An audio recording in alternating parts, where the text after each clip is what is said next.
So en mana wach mar dhako osechwanyore gi chuore to bogo no odhi to be okodo no dhi.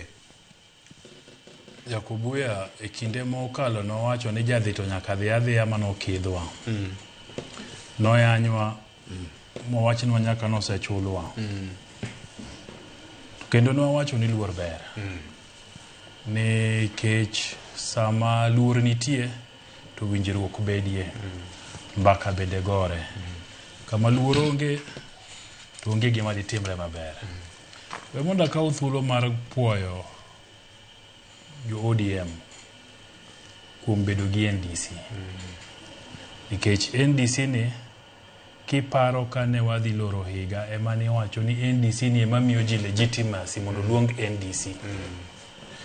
Ma bende ji mang'eny ne paro ni NDC ni ok diluongi mondo pod jogo mane nitiere ofis e lemo makojolo. En poj gi pak ni gibedo gi NDC ma gitimo kaka ne dhano mang'eny wacho ni gitimo. In fact kata Sifuna gine mane dhiro wach no mondo bedie. Ni NDC obedi. Koro NDC nyobet. Aparo ni ODM nyotimo maber. Bara ariyo we kota chaka wache ni gik man waneno wadhi mbele gi. Okapari ni wacho ni ODM ni kamarach. Nikech parties nitiere town kama ng'eny. To kiwinje gi. Maro siep ni chai lona. So ebe party. Kunga gi NDC. Amali chai. Oh, gengi secretary gi. Ni makudwa galande. Nikech parties ni. To kiwinje gima na wacho ni gima nyago lemo maber. Emilose jowi mathuon. Emiti mangu piene.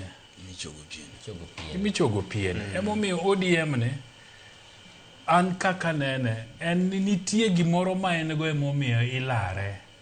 Kapo ni jolero nitie. En gi ndhathe. Emomiyo samoro kawinjo ka jomoko koni ODM is dead. ODM tako ni to kara. Maiti mane manigi nengo. Penjo mana penjo rigiji kapokwa kamero chako menyowa. Tuna penjo niti jatelo to in gi party mari ma ini wuonore go beni tego. Koko mane ODM tichandi nango. ODM timanyango. Timanyango. To ne poki bedo kara mana member. Okilos mahari were ketha to mane berni. So ODM nigi ne. Wewe wacha hiyo. ODM nigi nengo emomiyo gigite timore. Yes. Penjo ni to kama Edwin Sifuna nitie. Ang'o matimore? Adira makende VOJ en gima Paul Mwangi awacho. Ni kweth mar Sifuna ok bibete ODM. Hapa ni kanda ma watingo matine Emmanuel to notimo tich maber interview no olach. Hapa ni ken gimang no watim en ni ang'nwa kawe Citizen Digital wabende wakete ramogika mondo jowa bende winje gik manyo wacho mang'eny. Achiel kuom gino wacho ni en osebet gi Raila gni mang'eny to onge kuma noneno ni Raila dhi chung e 2027. Nikech okono ong'eyo ka Raila dwa chung nitie gik manikone no dhi otim ne onge gima Raila notim ang'o nokone. Moro kendo manyo wacho en ni Raila noyie tiyo gi jatend piny Kenya. To no wacho ni kochopo 2027 to koro gini gidhi baro diere. Ma en 50% Ruto to en 50% ODM. Ema pa ni ODM bende osebedo ka wacho Governor Gladys Wanga ma en chairperson mar ODM ni gibro dhi for 50%. So nyo loso malach. Mo alidho ni owacho ni Sifuna giri nen kuma kodhi marach. Tiluongo gi vijana power, vijana gwe, vijana team. To gwedhot. So gibende ne gin gi tijgi information mar broad base ni kanitie gimoro ma dibed ni oneno no nego wuogi onego ni to o deploy gi mane strategy. Gine mbogi koso chude. Nyawinjo moro kisomo ni chude. Poda kia ni chude. Aneno mnaga jitimo ni chude. Kia ni enango. So, magi gik manitie. En mana ni Raila Odinga no tho tarik 15 dwe mar Oktoba. To ka Raila Odinga no wewa ne onge plan mora. Mano wene ng'ato ni kochopo ka titimo kama kochopo kama titimo kama. Emomiyo gigi timore. bed ni nitie plan dok wawinj kokogi. Emomiyo ng'ato ka ng'ato paro to wacho ni kare ni ema chal ni Raila Odinga ne timo ang'owa, ne siro moloma moro cha. No siro jogi te. An gima wacho ni gigi duto ochomore gi yiero mar 2027. Kweth ok ni kweth ODM masani koro nigi party leader mano obedo confirm Dr. Oburu Oginga wacho ni gin gi pachgi gineno ni William Ruto ni ginyalo gogo mbaka tok 2027. To moro makoro nitiere governor mamara James Agri Boborengo, to nitiere Edwin Sifuna, to nitiere Babu Owino, to gi Karoli Omondi. Afani mage jok manyakwanyo. Gosotsi. To wacho ni gin to onge kuma de giriure gi William Ruto. Mano kende ema pani pogruok nitie.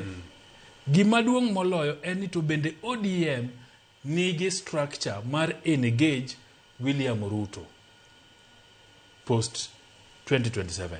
Bende ODM nigi structure mar engage Kalonzo Musyoka for post 2027. Bende ODM nigi structure mar engage Rigathi Gachagua DCP. Nikech ODM en duond bura.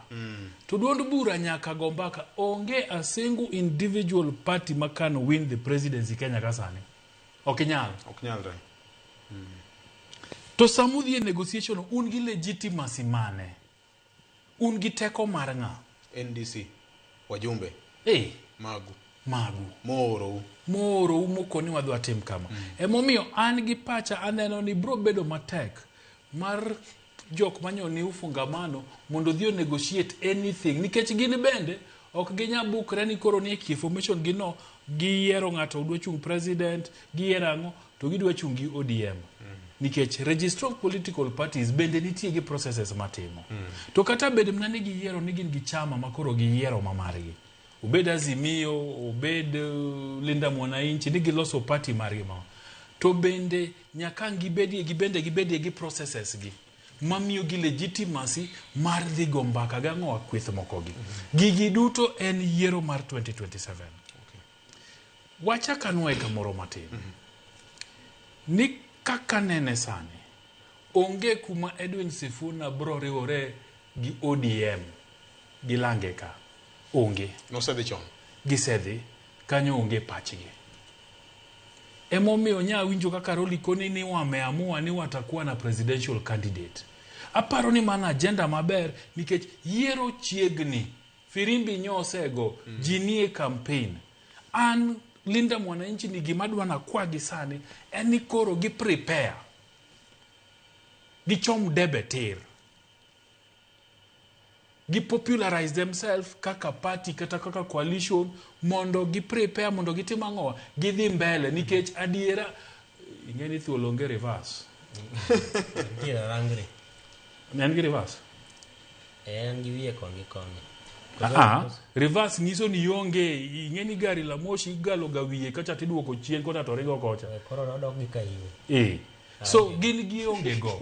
Steam magin godo cha gi onge go. Gicha gidhi adhi mbele. To gibende gisewacho ni onge gima gidhi timo gi William Ruto. So gi package themselves. To ji mang'eny mabende support gi madwa kone gi ni bende adwa miyo gi siri. Ni teko ma ng'ato dhi godo negotiations nikech jogi nyaka ne negotiate gi jomoko ka. En numbers. Siri ni numbers. To numbers gi iyudo ka in gi party. Sami yonge party no tingeni okinyadhi wacho ni wan gi ji kama kama. Emomiyo nye chalo ka gimilaro chuny ODM. To gisane to Dr. Oburu Oginga nigi ODM. Katieko mondo wachi weche mamoko. En ni adwa duoko jo ODM mana chien matin. Ni nitie ji mang'eny ma pod chunygi ni e party mar ODM. Wini nyowacho gima important. Ni kata bed ni gidhi mbele koro Dr. Oburu Oginga oseket party leader moyangi mopuodhi mubete kom. Kadwa wacho moro nikech mano wuonwa. Gima nyaka gitim en ni gima ne giwacho ni gather all scatter none. Nyaka koro giluong ji te manyalo donjo, manyalo winjogi. Jomotamore to bende sawa, nitiere right mar ng'ata ng'ata bedo gi paro mopogore. but gitime outreach mar neno ni gi consolidate kisungu kubwa ineno mana kaka miyo advice jolinda mwananchi ni gibende nyaka gi package themselves for a potential run in 2027. Jo ODM ni bende must do the same. Nikech koro mano te party. Koro sani kamochope token DC ni kik ging'e ni siji jomoko wachango giloso kargi. Jolinda mwananchi gibendo los kargi. They are capable. Gini awuoyi matindo mapod nigi teko. Ginyalo time. Nikech ultimately gimathego gaji Kenya ka en debe. Jikoro dhia debe. Odhi otimang'o othegi ji. But okane ka Edwin Sifuna bro biro before a disciplinary committee mar ODM. No se ng'ado barupe mirito kapo ni bro biro. Nikech kada mana deputy party leader mano gol. Osotsi. Embe nyo wacho ni deputy party leader mar Linda Mwananchi. So gino kaka gichake no. Gidhi kode nyake debe. Mane mitne. Onge wuondroka. Nikech kocha gibibed accepted. Bana dira makende. To gibende gik ma joka timoka machok twang' nangagi. Ingeni kocha Thumiero cha ilunga nang'o? Jazz. Ituro mos. Ingeni joka mielo jazz. To koni to en ajawa marwa. En ma ineno. Okinyari wo gino maka jazz to ma ajawa. Ajawa ingeni en Wednesday, Thursday, Friday, Sunday. Just and Sunday godhiambo. Sama pinyo kwe. Ni ele kata guoko sen. Wabiro goye kata. So nikech salewo. The essence of politics in Kenya and to get power. Manen. Don't ruok matindo mag podnisi ji ng'ama manitie party ni ng'ama manitie office ni. They should make hay while the sun shine. They move on. Nikech kapod gidwaga backtrack. Nigi ng'iyo gik matimore ODM ka. Ni jo ODM otimang'o. So they are losing momentum. They are losing momentum. Nikech ji ne ng'iyogi to wacho gik mabeyo kuomgi to over time ibro doka gigo chalo ka gima timang'o duono. They seize the moment. To giring go. Jibro wacho ni ma is the alternative government. Yes. Manya kwa on board sana. To mano be nyabedo maber Victor nekech